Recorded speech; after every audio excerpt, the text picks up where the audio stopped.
Pinakakasuhan na ngayon sa Office ng Ombudsman ng plunder, graft at bribery ang 8 kongresistang tinaguriang contractors dahil sa umano'y conflict of interest. Natuklasan kasi na pagmamay-ari nila ang mga construction company na nakakuha pa ng mga proyekto mula sa Department of Public Works and Highways o DPWH.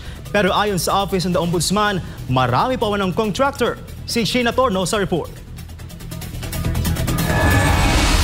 Karton-karton ng mga dokumento na naglalaman ng mga ebidensya ang muling isumite ng Department of Public Works and Highways o DPWH at Independent Commission for Infrastructure sa Office of the Ombudsman nitong Miyerkules. Inirekomenda nilang kasuhan ng plunder, graft at bribery ang 8 kongresista na tinaguriang contractor na nagmamay-ari o may kaanak sa construction company na nakatanggap ng kontrata mula sa DPWH. Kasama po sa mga ebidensyang sinabit namin ay mga records galing sa Securities Exchange Commission tungkol sa mga iba't ibang kumpanya na konektado sa mga kongresista. Kaya doon po na-establish yung direktang pagmamay-ari ng mga individual na sinabi natin kanina, mga kongresista at kasama si former Congressman Zaldico. Bukod kay dating ako Bicol Representative Zaldico, pinakakasuhan din sina CWS Representative Edwin Guardiola, Uswag Ilonggo Representative James Ang Jr., Pusong Pinoy Representative Journey Nisay, Bulacan 2nd District Representative Agustina Pancho, Cagayan 3rd District Representative Joseph Lara, Surigao del Norte 1st District Representative Francisco Matugas at Tarlac 3rd District Representative Noel Rivera. We're ready to do the fact-finding, and I'd like to say that we have started on some of these names already before. Sinimulan na namin ang pag-iimbestiga. I remember studying Congressman Guardiola's activities already. Sinimulan na namin yan. Tapos, Pancho was always part of the list. And then, yung iba, hindi ko masyadong nagulat na ako sa ibang pangalan.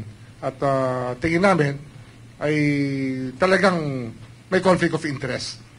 Marami pa yan. Hindi pa bababa sa 12 hanggang 15. Yung very evident.